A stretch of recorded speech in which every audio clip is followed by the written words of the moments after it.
água da chuva leva areia e lixo, que causa entupimento no sistema e transbordamento. Chuva escoada da forma certa pela boca de lobo não entope o esgoto. Quer cuidar da sua rua? Verifique se ela já tem rede de esgoto. E se tiver, faça a ligação. Esgoto. O trato é ficar ligado. CAGES e Governo do Ceará.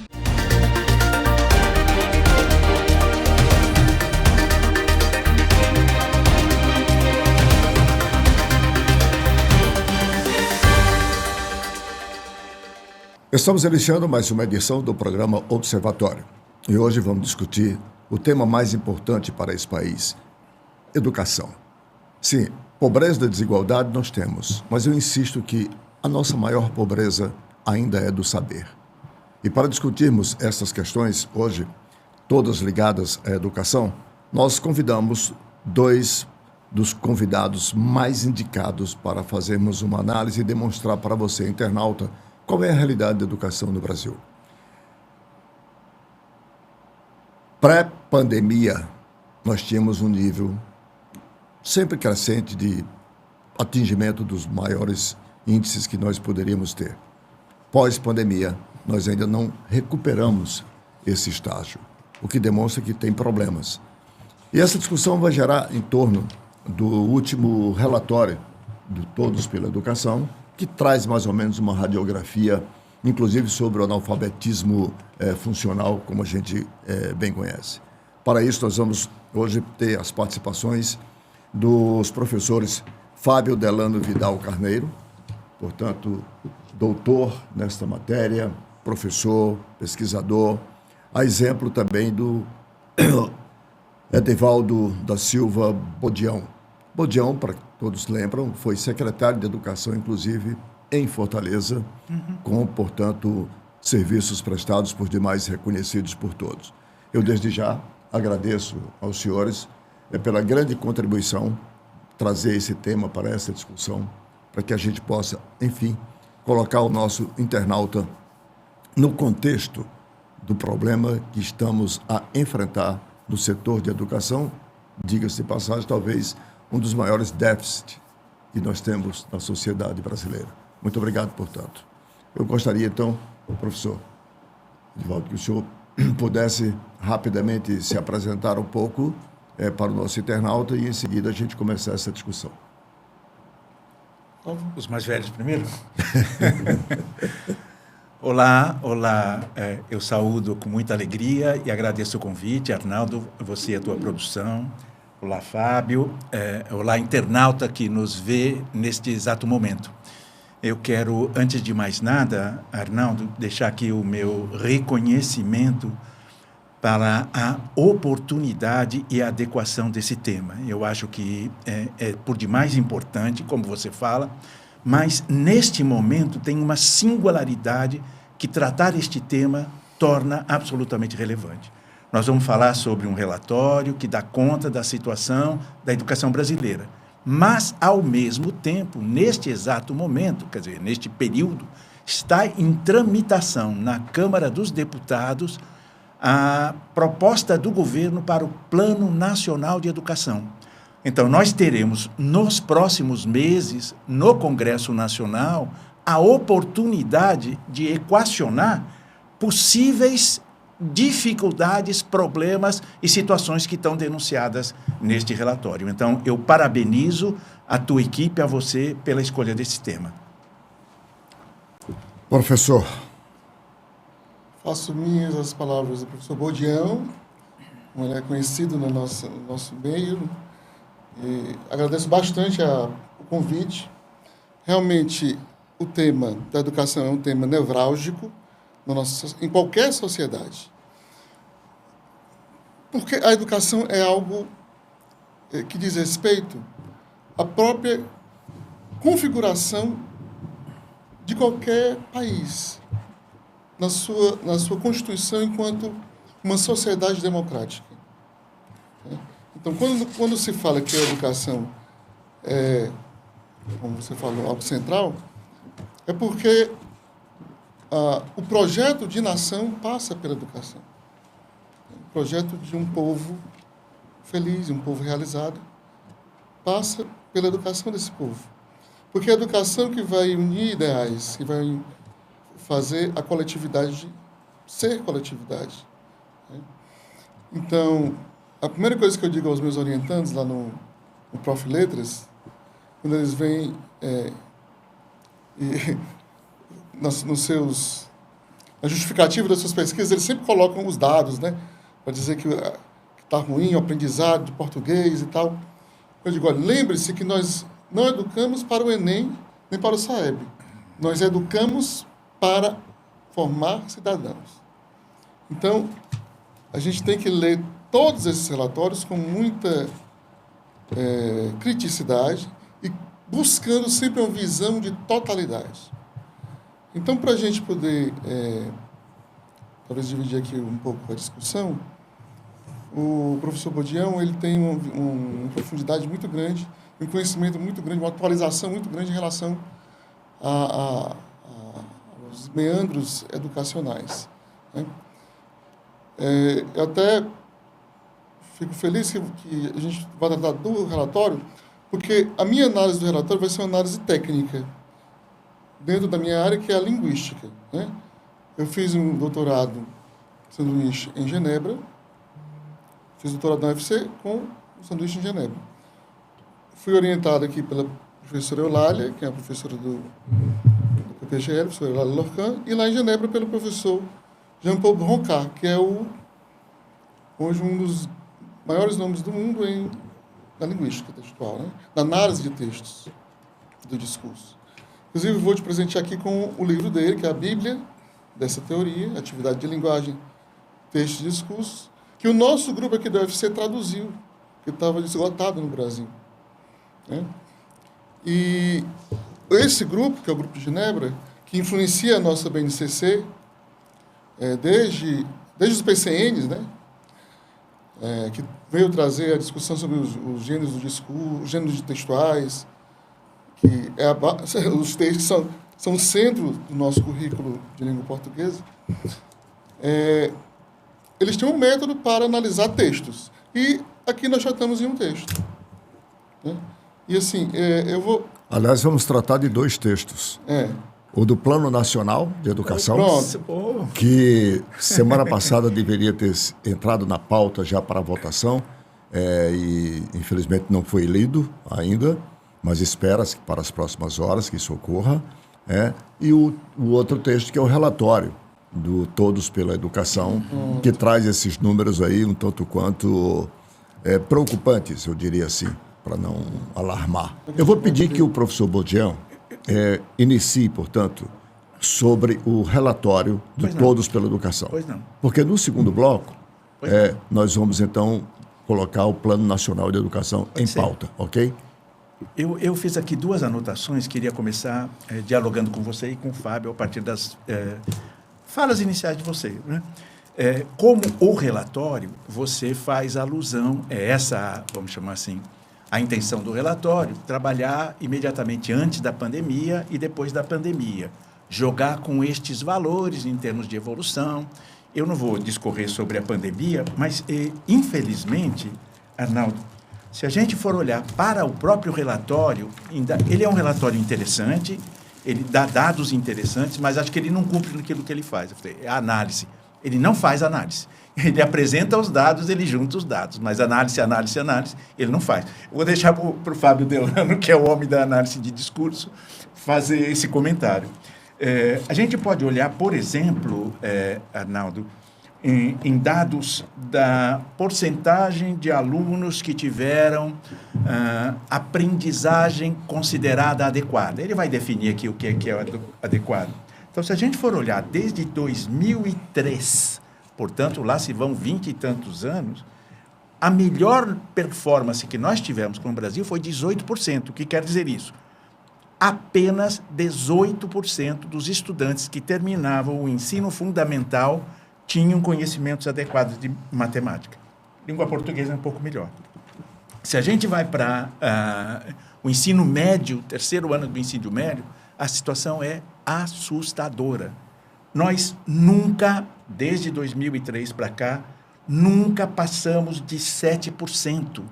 Isso quer dizer que os nossos estudantes, aqui no Brasil, em média, nos últimos 20 anos, terminam o terceiro ano tendo conseguido apenas 7%, o número mais recente, que é de 5% em 2023, terminaram o ensino médio com conhecimentos adequados de matemática. O que quer dizer que praticamente ninguém está aprendendo nada.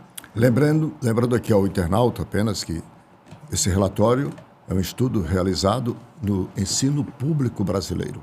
Não, na verdade é mais. Ele trabalha... O compilado é feito pela ONG, todos pela educação. Eles trabalham com dados que são dados do INEP, do SAEB. E estes dados incorporam redes públicas, redes particulares também.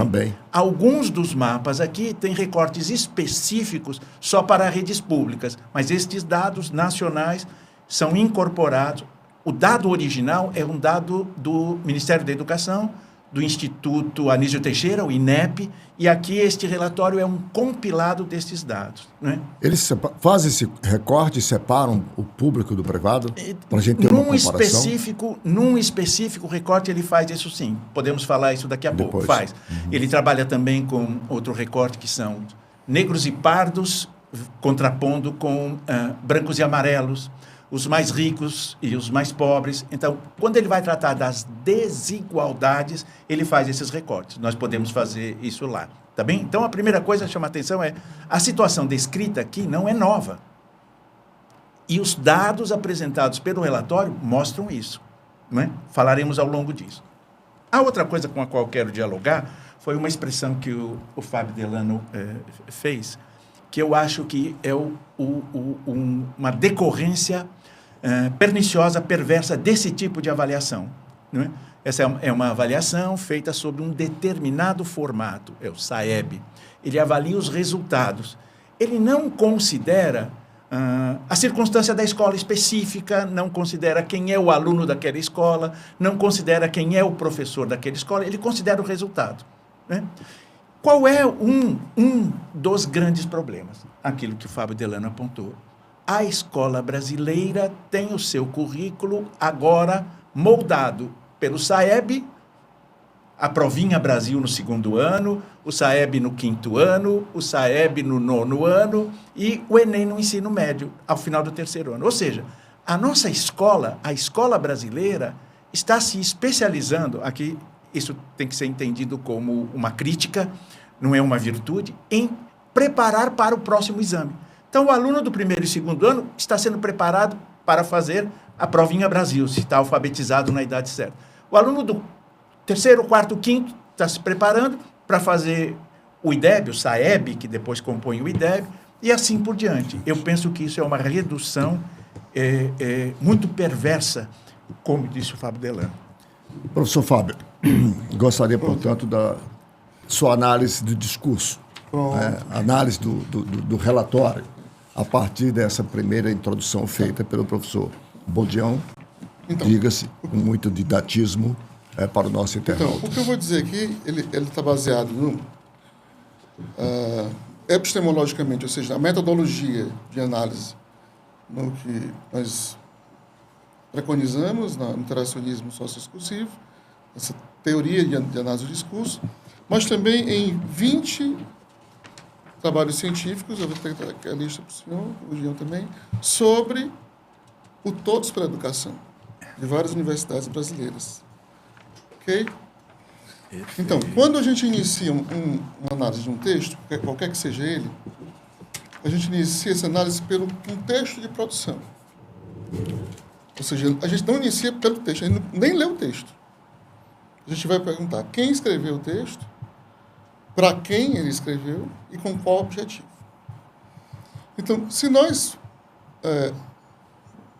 formos analisar, eu já faço essa análise porque eu estou fazendo um 2º doutorado na Universidade de Lisboa sobre currículos internacionais. Não, sobre currículos, comparando os vários currículos internacionais. As práticas curriculares, não o papel currículo, mas como os currículos, a prática de se colocar o currículo em prática. A prática de se colocar o currículo em prática nos sistemas educacionais. E O Todos pela Educação foi criado em 2002, né? Logo após o começo do primeiro governo Lula, primeiro governo, digamos assim, dito de esquerda, né, centro-esquerda, e ele foi criado, ele é mantido por fundações como a Fundação Lehman, Unibanco, Fundação Bradesco, Fundação Itaú, Natura, todas fundações que representam entidades privadas que têm interesses diretos no mercado educacional, que são donas de editoras, são donas de sistemas de ensino, são donas de redes de escolas, né? E que hoje elas fazem um trabalho, desde esse tempo, e hoje cada vez mais, de influenciar. Por exemplo, Todos pela Educação, ele tem uma Casa da Educação, que é uma casa lá em Brasília, que faz formação de assessores parlamentares para influenciar, evidentemente, nas políticas, nas leis, né? Enfim, o Todos pela Educação, ele não representa todos. Essa é a conclusão desses 20 trabalhos aqui, não é do Fábio Delano, mas é a conclusão óbvia que se chega, né? Há um conflito de interesse. Há um conflito total de muito interesse. claramente, Total. pelo que o professor Delano coloca. Né? Então, toda vez que o Todos pela Educação fala, a imprensa legitima. Tudo que está aqui foi lançado um mês antes pelo MEC. Esse relatório. Já existia os dados e ele todo completo, do jeito que está aqui, ou 30 dias antes pelo MEC. Ninguém falou absolutamente nada. Então, não, mas aí o Todos pela Educação não sou. Se bem que aí pode haver uma falha, que também é notória, de comunicação do governo. Né? Fábio, deixa me permita, Arnaldo, não sei se você vai concordar, talvez no outro governo, noutra gestão do MEC, a gente pudesse pensar uma falha de comunicação. Mas acho que não podemos nos esquecer que o atual ministro da Educação é o Camilo Santana, não podemos nos esquecer a forte interlocução que o Ceará tem com a Fundação Lehman e estas fundações. Então, eu estou mais na linha do Fábio do que achar que houve uma falha de comunicação.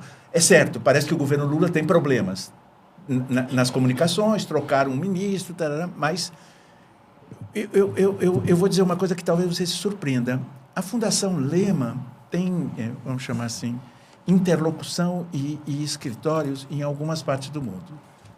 As americanas, principalmente. Fora dos Estados Unidos, tem um lugar, uma sede da Fundação Lehman. Oxford. Stanford. Stanford e Oxford. Pronto, Inglaterra. Os dois. Isso.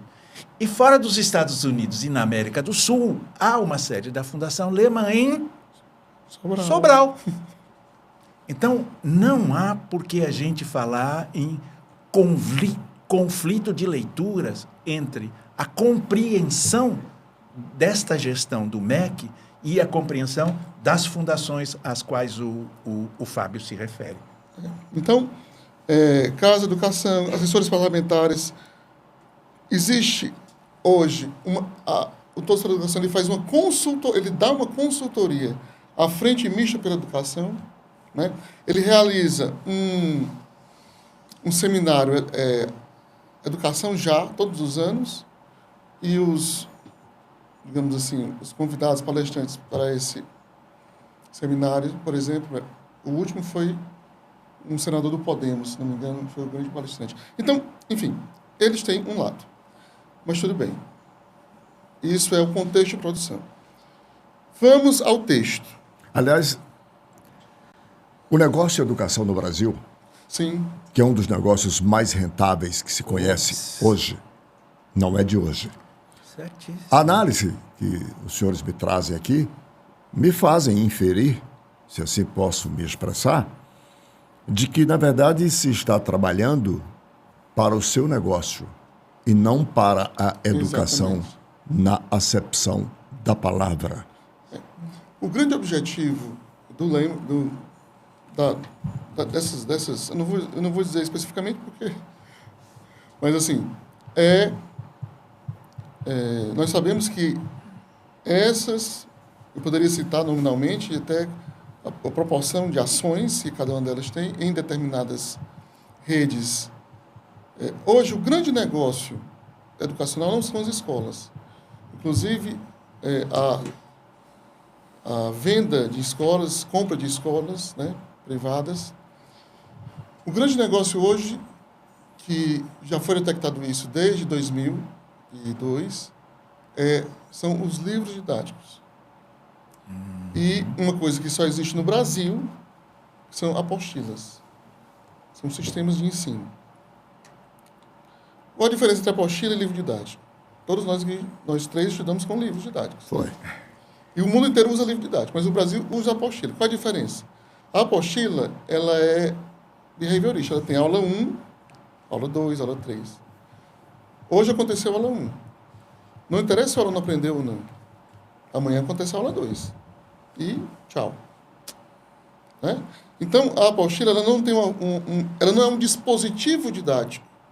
Que eu tenho várias modalidades didáticas em que eu vou e volto, não faço o zigue-zague vigotskiano, né? O conhecimento é por aproximação, né? Várias aproximações sucessivas, nada disso. Muito bem. Porque esse é um negócio... É um instrumento de sala de aula, meramente, sem obedecer aos padrões exigidos para que se possa ter uma educação. Estou tentando interpretar aqui. E o pior, descartável. Isso. Então, no próximo ano letivo, eu vou imprimir e vender tudo novamente. Exatamente. Não existe mais a troca de livros. Sim, senhor. É um negócio perfeito do ponto de vista de ganhar dinheiro, né? De produzir. Mercadologicamente irreparável. E o sonho de todas essas instituições... Do ponto de vista do negócio, você tem razão. Pois é. Certo. E o sonho dessas instituições é entrar no PNLD. No PNLD.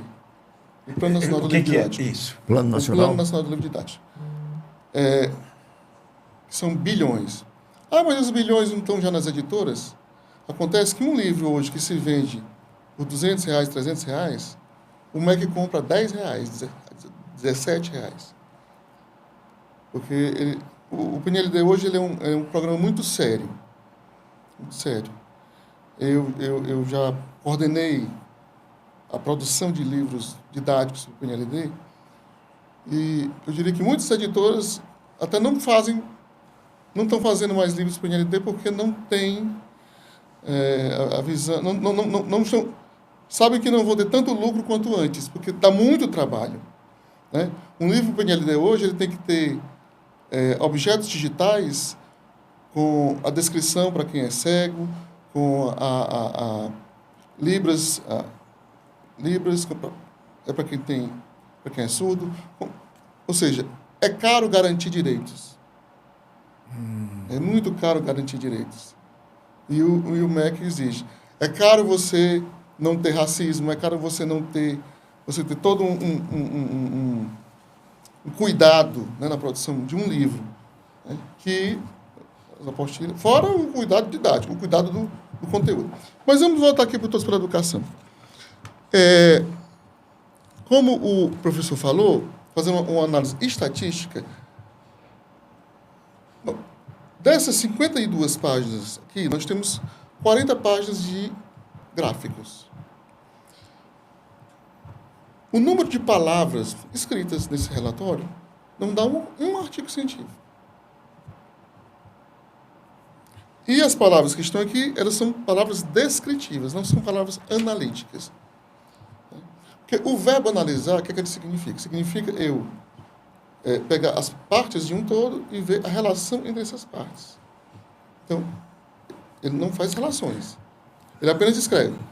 Tanto de tanto. Mas, se nós formos dar um pouco de credibilidade ao relatório, vamos procurar a sua categoria de análise central.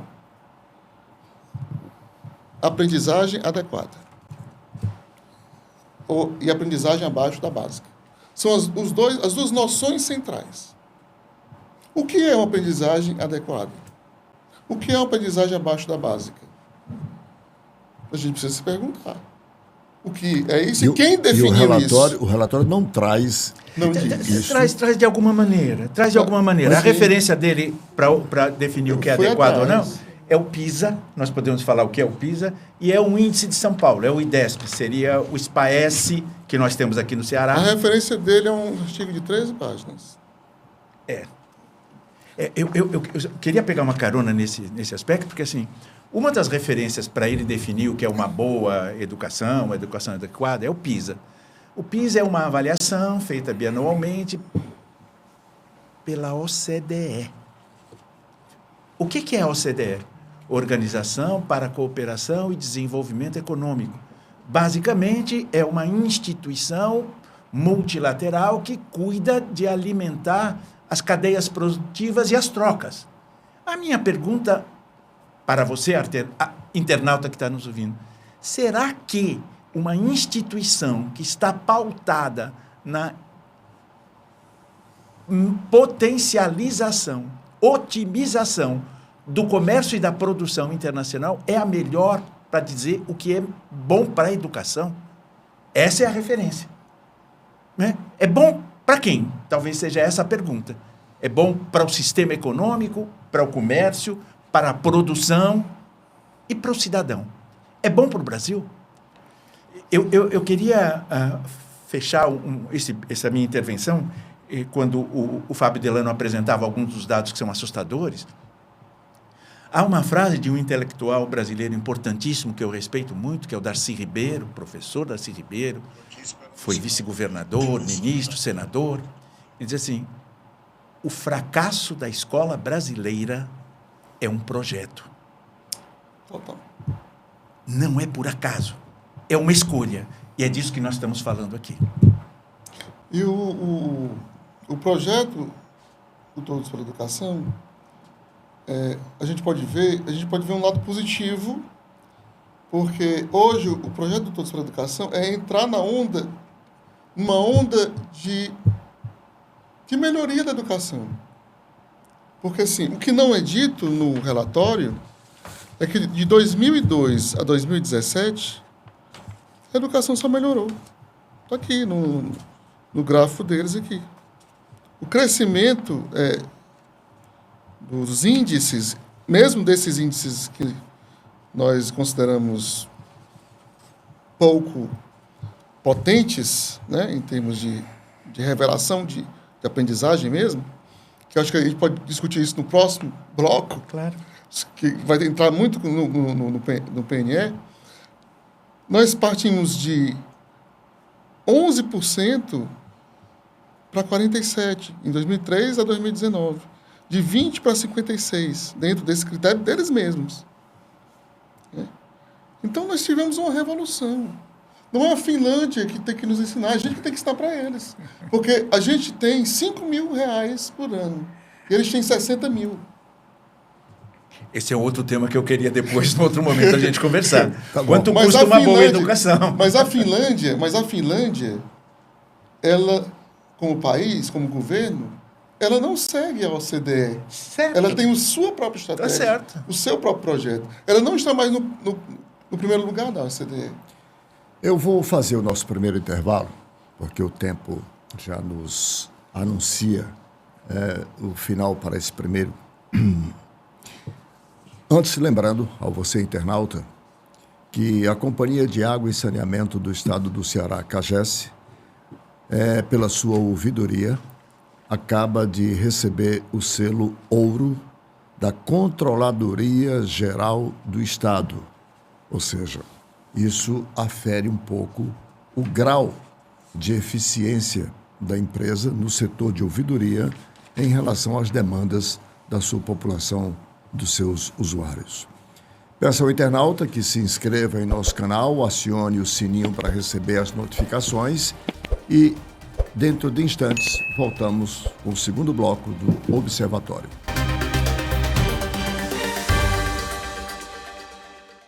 Acabei de fazer a minha interligação do esgoto. Vixe, interligação? Pra quê, homem? Xiii, vai dar ruim. Sabia que a falta de ligação de esgoto é uma das maiores causas de doenças e poluição? Se não tiver esgoto ligado à Cagesse, o que sai da sua pia e do seu vaso vai largando sujeira e mau cheiro por onde passa. Verifique se a sua rua já tem rede e, se tiver, faça a ligação de esgoto. Esgoto. O trato é ficar ligado. Cagesse e Governo do Ceará.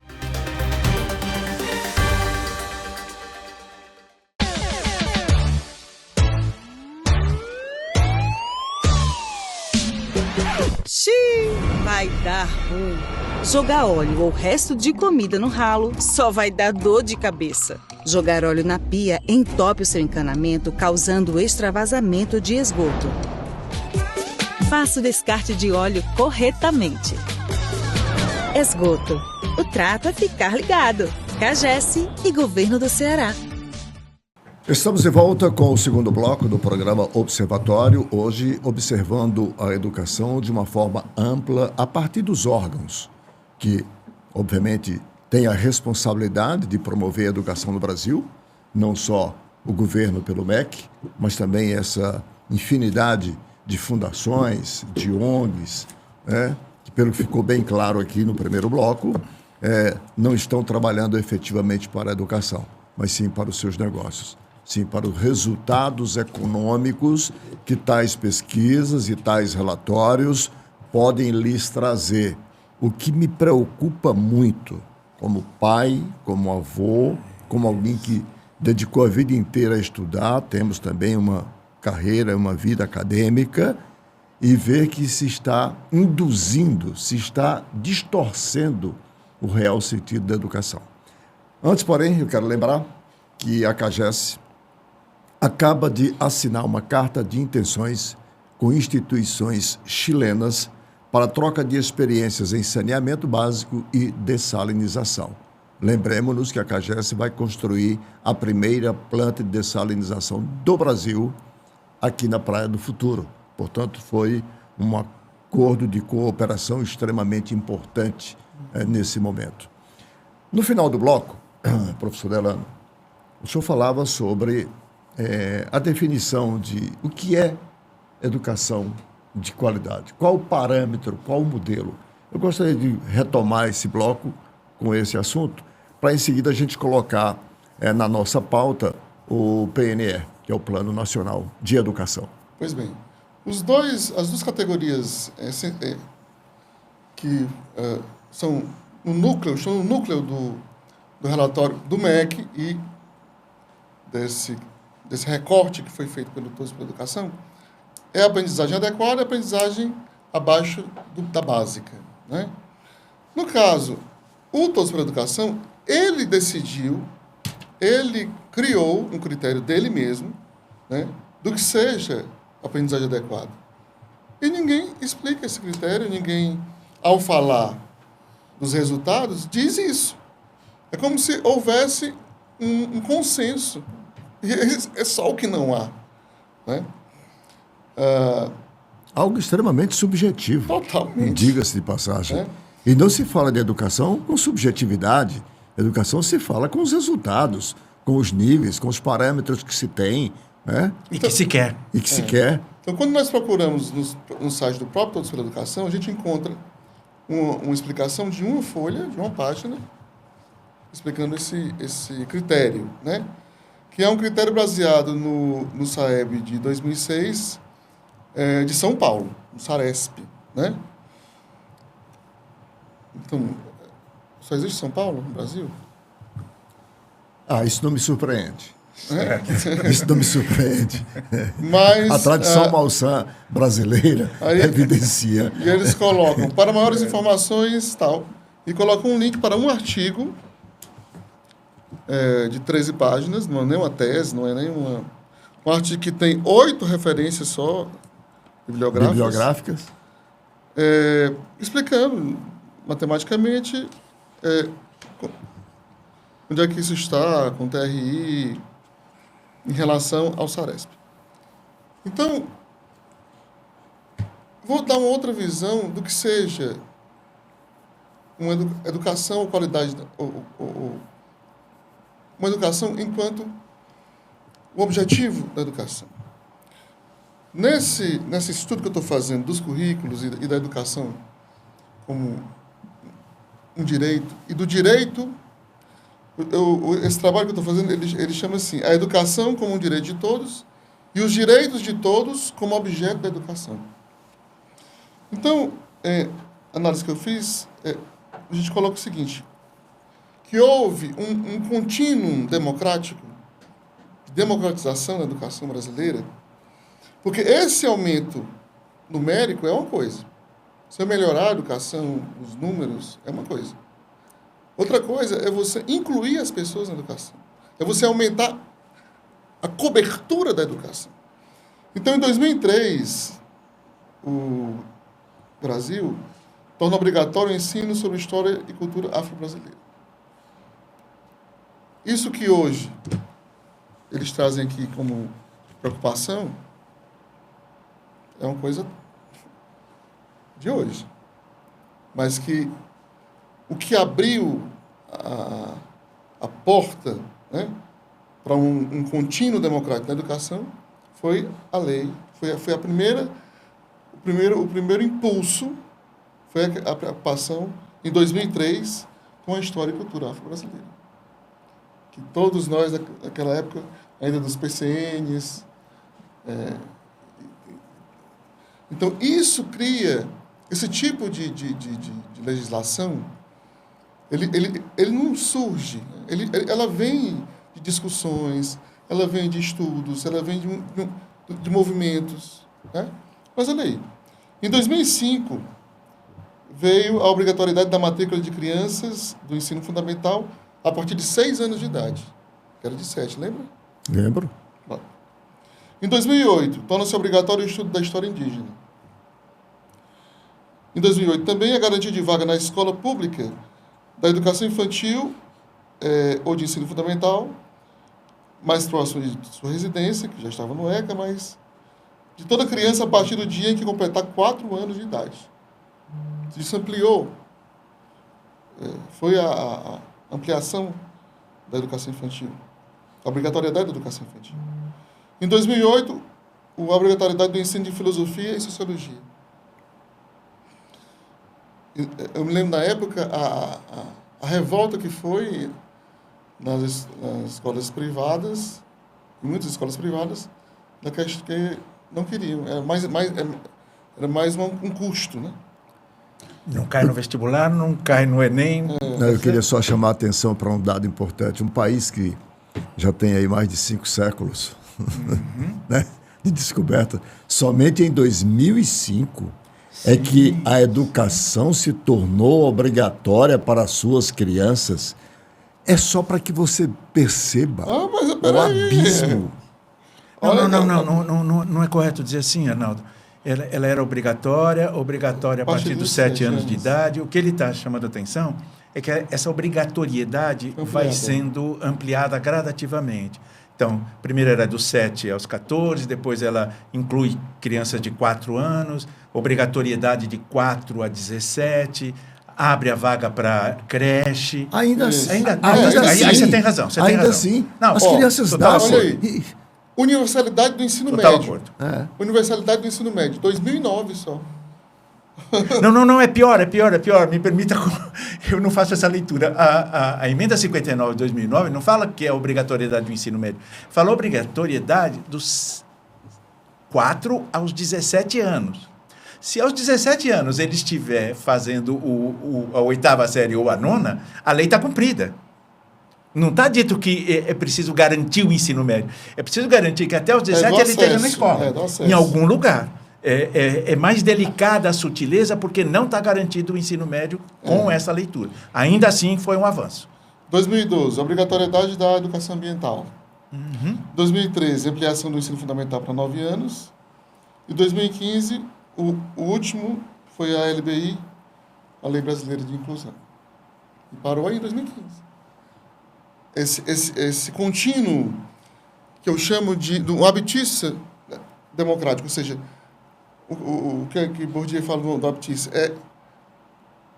o que se espera da educação. O que se espera de um professor? O que se espera de um aluno? Então, o que se espera da educação? Que inclua tudo isso e todas essas pessoas. Então, a ampliação da cobertura...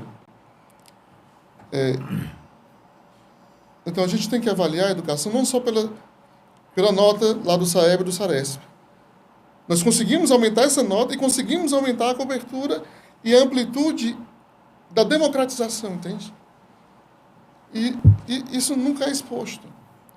Vamos colocar na pauta. Pois não. Sim, eu quero fazer pegar esse último grupo. Nós democratizamos o acesso à escola, mas ainda não democratizamos o acesso ao conhecimento, o que é muito, muito, muito, muito, muito diferente. Completamente diferente. Isso. Eu queria, Arnaldo, se você me permite, claro, assim, ligar estas coisas. Assim. Isso aqui é um lugar de fala. Perfeito. Portanto, pode ficar à vontade. Obrigado. Então, nós temos nem é um original, como disse Fábio Delano, aqui indicações nesse relatório do Todos pela Educação da nossa situação da escolarização brasileira, né? Pública e privada. A pergunta é como nós podemos superar isso. Eu acho que essa é a questão relevante que nós podemos começar a tratar aqui. Como dissemos no começo, nesse momento está em tramitação no Congresso Nacional, primeiro na Câmara, um projeto de lei do governo, Camilo Santana, encaminhado para tratar do Plano Nacional de Educação. Eu acho que é o PL... Não vou me arriscar para não falar bobagem. Por que eu estou dizendo isso? Porque no Plano Nacional de Educação, ele tem a perspectiva de 10 anos. O que nós estamos dizendo com isso é que se trata de um projeto, de um programa de Estado. Não é deste governo, não é desta gestão. É para o Estado brasileiro. E lá nós poderemos começar a equacionar algumas destas questões que impactam e resultam nestes números a que se está se referindo. Por exemplo, se você for olhar o número de professores, o Fábio Delano estava falando do curso, a introdução de filosofia, sociologia, o número de professores que está na sala de aula, ensino filosofia e sociologia do ensino médio, o número de professores que está na sala de aula, dando aula de filosofia e sociologia, que tem formação adequada, é da ordem de 30%. O que quer dizer que 70% dos professores que estão na sala de aula, dando aula de filosofia e sociologia, eles não têm formação em sociologia, não têm formação em filosofia. Ah, mas tudo bem, também não cai no SAEB, não cai no IDESP, não cai no SARESP, não vai ser avaliado no... Tá bom. Vamos, então, para outras coisas. Física. Física cai no Enem. Metade dos professores, um pouquinho mais, que está na sala de aula, é professor com formação adequada. O que quer dizer que 40% dos professores de física não têm formação em física. Boa parte das vezes são matemáticos. E aí nós entramos num problema. Temos professores formados em matemática dando aula? Temos bastante, tá bem? Bastante, mas não tanto quanto necessário. Língua portuguesa e matemática, nós estamos na ordem de 80%. O que significa que ainda 20% dos professores que estão na sala de aula ensinando língua portuguesa não têm formação adequada em língua portuguesa, não têm formação adequada em matemática. Química, biologia, os números vão sendo um pouco menores. E por que não tem professor? Acho que essa é uma pergunta que nós temos que nos fazer. Por que não tem professor? Faltam professores. O MEC está lançando um programa agora, mais ou menos insípido, que é para potencializar a formação de professores, né? O salário de um professor, a carreira profissional de professor não é uma carreira atraente. Não é uma carreira atraente, embora ela mude de estado para estado, né? O salário do professor... De cidade para cidade. Sim, pior ainda. Pior ainda, você tem razão. O salário do professor, o piso salarial dos professores, é 4.800 para esse ano de 2025 para uma jornada de 40 horas. E, em princípio, isso deveria ser cumprido por todas as redes públicas. Isso não é verdade, o que quer dizer um complicador. Então, como é que eu vou atrair um jovem para fazer carreira como profissional, né? Desgraçadamente, para muita gente, ser professor não é uma escolha, é uma falta de escolha, o que é muito ruim. Se a gente for na Finlândia dos amigos do Fábio Delano, Você vai ver que o professor, ao ser selecionado, ele tem que estar num nível parecido com o que nós fazemos aqui com o médico. O médico é o top do top e para ser a mesma coisa para ser professor. Então, há uma hierarquização que é invertida aqui no Brasil. Se aqui ela é uma carreira que não atrai, não é? Nos países, por exemplo, na Finlândia, você tem o contrário. Agora, isso custa dinheiro. Como se faz para desenvolver atividades de ensino-aprendizagem interessantes? Você precisa ter equipamento, você precisa ter prédio. As instalações do Brasil, das escolas públicas brasileiras, são muito ruins. Faltam coisas elementares. Se a gente vai para os distritos do interior, estou falando nas cidades do interior sobre... Falta capilaridade da qualidade da infraestrutura. Isso. Infraestrutura, mínimo dos mínimos. Mínimo minimorum. Nós não temos bibliotecas boas, nós não temos... Internet, boa parte das... Tudo está no SAEB. Está tudo no INEP. Aí eu volto para o Fábio Delano. Por que o Todos pela Educação não escolheu esses números? Por que o Todos pela Educação não escolheu apresentar esses números? Certo? Então, a escolha destes números e do tratamento desses números... O recorte é terrível. Isso decorre de um interesse. Não é? Nós não temos biblioteca, não temos internet, os professores são, boa parte das vezes, mal formados. É importante que se fale. Cerca de 70% dos professores formados estão em escolas particulares. Não é necessariamente ruim, mas, nesse caso em particular, escolas particulares, universidades ou faculdades isoladas, muito ruins. Então, nós temos um problema que é muito maior do que simplesmente apresentar estes dados. Talvez não. Sim, questão necessária, mas não suficiente. Precisamos de mais recursos. Só mais recursos, não é verdade que basta mais recursos. No entanto, se nós não tivermos mais recursos, nós não teremos como equacionar todas essas outras coisas. Você precisa ter os recursos e depois você tem que ter uma boa gestão desses recursos. Perfeito. Para que você aplique naquilo que é essencial. Perfeito. O Brasil tem uma tradição, que eu chamo de malsã para ser educado aqui com a audiência, que é de ser perdulário, ou seja, gasta muito mal, gasta muito e gasta mal, né? Com os poucos que tem, com os parcos recursos que tem. Sabe qual é? Só um segundo, eu quero completar dialogando com você. Na verdade, com a educação, não gasta muito. Eu vou ficar na OCDE porque é uma referência para o próprio país, não é a minha. Mas vamos ficar na OCDE porque é uma referência que o país usa. Se você for olhar dados do ano passado, tá bem? Bem recente, né? Isso, publicado pela OCDE no ano passado. Uma publicação que eles fazem e atualizam anualmente. Ela é do segundo semestre, portanto, não deu tempo para 2005. 12 de setembro. Setembro. 12 de setembro. Setembro. O Brasil investia, naquele momento, em educação, no ensino fundamental, anos iniciais, $3.600. Por aluno? Não.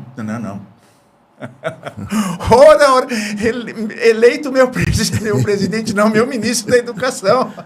Não. Por aluno por ano. Por aluno por ano, é isso que eu estou dizendo. Por aluno por ano. Por aluno por ano. $3.600. A média da OCDE, o que quer dizer que tem gente que investe muito mais, 11 mil. No ensino fundamental, anos terminais, 3,7 mil. No ensino fundamental, anos iniciais, $3,6 mil por aluno por ano. No ensino fundamental, anos terminais, $3,7 mil por aluno por ano. Ensino médio, 4 mil. Portanto, estamos na faixa dos 4 mil. Enquanto os países da OCDE, em média, investem o dobro, o triplo. 11 mil no ensino fundamental, 13 mil nos anos terminais e 13 mil no ensino médio. Então, não só nós investimos mal, mas como investimos pouco. Então, acho que há uma unanimidade em termos da conceituação da educação como importante. Todos os grupos sociais, todas as instituições, todos os segmentos, setores, empresários, todos são francamente favoráveis à educação. Mas na hora de investir em educação, começam as nossas divergências, né? Eu quero trazer um dado que virá logo depois, como é que são as performances do Instituto Federal, que é público, e das escolas particulares. Só para dizer que tem parâmetros. O Todos pela Educação não mostra isso. Não, aqui, de todos os dados aqui das 50 páginas, eu tenho uma sobre a escola privada. A escola privada, no todo, no PISA, o resultado do Brasil no PISA, a escola privada é igual à pública. Não é muito mais. Mas, assim, voltando aqui para os números. Ele diz aqui que a língua portuguesa está faltando para ficar no nível de 2019, está faltando 1%. Para mim, isso é variação estatística. Você está falando do pré-pandemia e agora. Isso. Para atingir ao nível do pré-pandemia, falta 1%. Falta 1%. Isso em qual disciplina? Português? Língua portuguesa. Portuguesa. Né? Em relação à matemática, como eu trabalho com currículos internacionais, assim, no Brasil há escolas que aplicam currículos internacionais junto com o brasileiro, né, que atendem aos dois. Como em todos os países do mundo tem. A matemática é totalmente diferente. Aqui a gente vê integral no ensino médio lá. Então como é que você vai comparar coisas incomparáveis? Para o nosso internauta. Integral é uma coisa que a gente vê em cálculo, o engenheiro vê em cálculo. Isso, as exatas. As exatas. Vê fração. Aqui a gente... Lá, não é que a matemática de lá seja mais avançada, pelo contrário. Tem coisas... são diferenças mesmo, né? Diferenças de... Falta uma coisa aqui. Ou seja... É bem complicado você comparar as coisas do PISA. Mas o que eu quero dizer é o seguinte, em 23, 2 anos atrás, aliás, quando a gente saiu da pandemia, a adequação estava em 36%, em 21. Em 23 estava em 49%, e agora está em 55%, em língua portuguesa. Ou seja, em 4 anos, de 21 a 25, a gente saiu de 36 para 55%. Então, a gente tinha que estar talvez a gente tivesse que estar celebrando que a gente conseguiu, porque a pandemia foi um desastre para a escola pública. Ô, Bodião, professor Bodião, o PL, do Plano Nacional pela Educação, é o 2614. Tá. Ele está aguardando o parecer, tá, do seu relator, lá na comissão especial destinada a proferir parecer ao projeto de lei. Isso. O relator, só para lembrar você, internauta, é um cearense.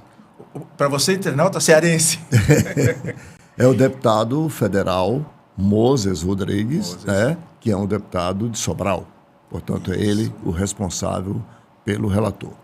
Nós estamos já nos encaminhando para o final do programa. Bodião, eu queria que você me colocasse onde é que o Plano Nacional de Educação, da forma como está lá, em sendo aprovado, sem aquelas costumeiras modificações que acabam muitas vezes por distorcer e não por melhorar, sim, pode nos ajudar a superar todos esses óbices aqui colocados pelos senhores. Bom, ele corrige essas distorções? Não. Ele nos dá um rumo? Não, infelizmente o que está lá, que é o que foi enviado pelo ministro MEC da Educação, né? Ele, na nossa leitura, quando eu falo nossa, eu estou falando da Campanha Nacional pelo Direito à Educação. Eu faço parte da Campanha Nacional pelo Direito à Educação. Vamos chamar, em termos de... Campanha Nacional pelo Direito à Educação. A proposta que o ministro da Educação encaminhou, ela comete, acho que, um primeiro erro bastante grave, deslize. Não acho que é por acaso e nem problema de comunicação.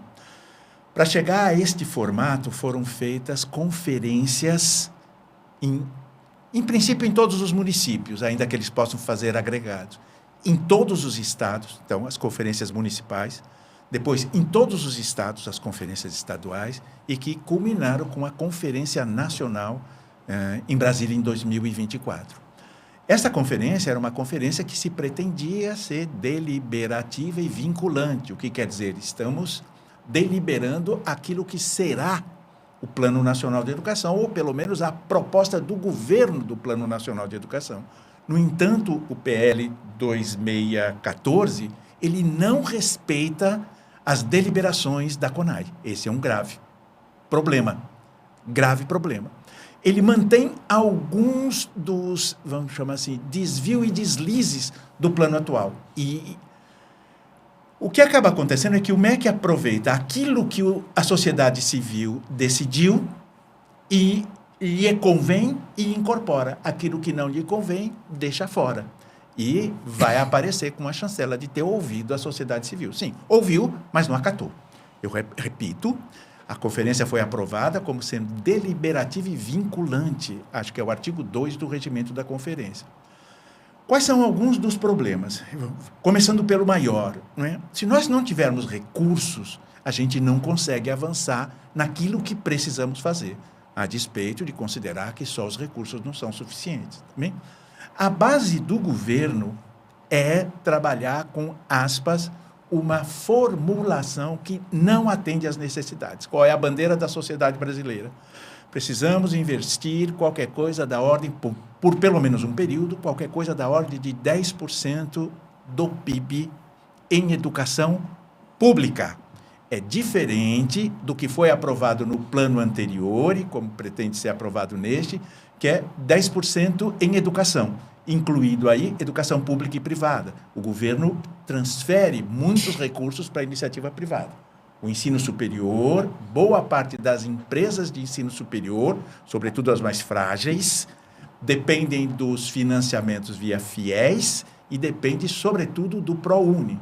Nós não favorecemos. E esse percentual está abarcando, quer dizer, está abrangendo todos esses recursos. Não é específico para a escola, para o ensino público. E as soluções propostas pelo todo para a educação, muitas vezes, são de ampliar os recursos para iniciativa privada. Então, a proposta são 10% do PIB em educação pública. Né? Seria essa proposta, mas foi mudada. O governo não está propondo essa. No governo, na gestão passada, o senador Pimentel fez uma modificação no corpo da lei e entendeu educação pública como sendo aquela... Senador José Pimentel, deste estado também. Né? Educação pública é aquela que é custeada com recursos públicos. Não importa se ele vai para a escola pública ou para a escola privada. Não é? Mesmo assim, nós estamos terminando o Plano Nacional, que acabou em 2024, foi prorrogado, nós não chegamos a 6%. A perspectiva é que nós tivéssemos uma média intermediária de 7% ao final do 5º ano e 10%. Nem nessa formulação do deputado José Pimentel nós chegamos nisso. Portanto, estamos muito longe. Se nós não tivermos recursos, vai ser difícil. Outra forma é, nós precisamos valorizar a carreira profissional docente. E ao valorizar a carreira profissional docente, não estamos falando só em salário. É preciso salário e condições para que ele possa exercer a sua atividade. O que quer dizer? Custear a instalação de boas escolas com os equipamentos necessários. Nada do outro mundo. Precisa ter uma quadra, precisa ter bola e precisa ter rede. E precisa ter tatame, precisa ter biblioteca e precisa ter livro, precisa ter computador e precisa ter internet. No âmbito do ensino médio, do ensino fundamental e da educação infantil, portanto, da educação básica, nós defendemos que o parâmetro não seja o Fundeb, mas sim o custo aluno-qualidade. Ele já foi aprovado numa sessão do Conselho Nacional de Educação, depois ele foi descartado. Do que é que eu estou falando e estou fechando? A grande diferença é que hoje a educação básica pública brasileira é financiada por eu vou chamar o possível. Quanto dinheiro nós temos? Então, vamos ver o que é possível fazer com isso. A nossa defesa, Campanha Nacional pelo Direito à Educação, é trocarmos o possível pelo necessário.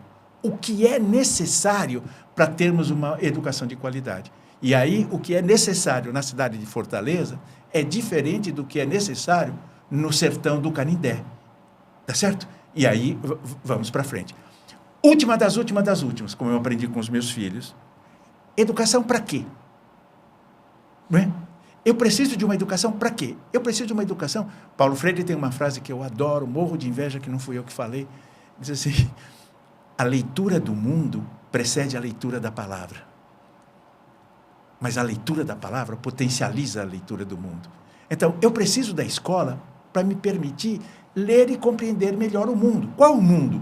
O tamanho que você quiser. Para uma criança pequena, vai ser o mundo em torno da escola e da casa dele. Uma criança maior, o mundo da sua cidade, do seu país, do seu continente e do planeta. E, se você quer, para além do planeta. Eu quero aqui externar o meu contentamento com essa discussão que os senhores fizeram aqui sobre educação. Não ouvi, não li, sinceramente, nada parecido com essa profundidade e especialmente com as divergências em relação ao que todos estamos consumindo como sendo verdadeiro, Sim. que são os tais relatórios. Sim. E os senhores mostraram com dados, não apenas com argumentação de intelectual, mas mostraram com dados as distorções contidas nesses relatórios. Fico muito agradecido, repito. Parabenizo aqui a nossa produtora, a jornalista Sueli Frota, cuja ideia da pauta foi dela. Eu também. Eu estava em viagem e ela sugeriu, como eu sou um eterno educador, então eu disse assim, de imediato, vamos fazer assim. E coincidiu ser neste momento em que se está discutindo, divulgando amplamente os resultados desses relatórios. Portanto... E como o Bodião puxou aí para a questão da leitura, vamos fazer um outro sobre leitura, porque vai muito além, né, da escola, né? E a gente precisa muito falar sobre leitura. Não tenha dúvida. E já estão convidados, né? A Sueli em breve. Esse espaço é um espaço plural, democrático, plural, com prioridade para temas como esses, que são efetivamente importantes. Tá? Para a formação de uma consciência cidadã, democrática, que possamos contribuir com a melhoria na educação e, consequentemente, potencializar os resultados que, a partir da educação, podemos obter enquanto país, enquanto sociedade. Eu não menciono nação, porque, na minha modesta visão, nós não atingimos ainda o estado de nação. Porque mesmo com tudo isso, há esperança. Há esperança nos professores, há esperança na poesia. Quantos alunos de escolas públicas... A gente fez agora a Bienal do Livro Internacional, eu fui um dos coordenadores, e tivemos centenas de alunos de escolas públicas. E quantos não produzem poesia? Inclusive, eu vou dar aqui para você o meu livro. Muito obrigado, é mais um livro. De poesia. Olha aí, hoje eu saio daqui menos ignorante, espero, depois da leitura. E claro. É incrível como foram lançados 600 livros de autores na Bienal. E nas comunidades, a gente não tem bibliotecas nas escolas, inclusive nas escolas privadas também, muitas não têm, mas temos bibliotecas comunitárias, temos grupos de jovens nas escolas, nos coletivos, fazendo slams, fazendo poesia. É uma coisa incrível. Há esperança da juventude, a juventude é esperança. Ao final do observatório de hoje, eu quero comunicar a você, internauta, e nós vamos mostrar para você aqui no programa, que já está em circulação a segunda edição da revista Mais Nordeste. A revista Mais Nordeste, editorialmente, busca mostrar um Nordeste que tem evoluído a partir das últimas 4 ou 5 décadas, pelo menos. Editorialmente, nós mostramos um Nordeste que tem potencial, que hoje lidera a produção de energia, que hoje lidera, em portos, que lidera hoje também em alguns setores de tecnologia avançada. Então, já está em circulação. Nós estamos mostrando aqui para você. Mais uma vez, peço a você, internauta, que se inscreva em nosso canal, que clique aí no sininho para receber as notificações e dê o seu like. A produção me lembra aqui que é preciso dar um like. Agradecendo por demais ao professor Delano, ao professor Bodião. Saiba que foi um prazer enorme estar com os senhores e esse espaço é um espaço para nós discutirmos aquilo que imaginamos interessa para a sociedade, para o Nordeste, para o Ceará, para o país. Muito obrigado e até o próximo.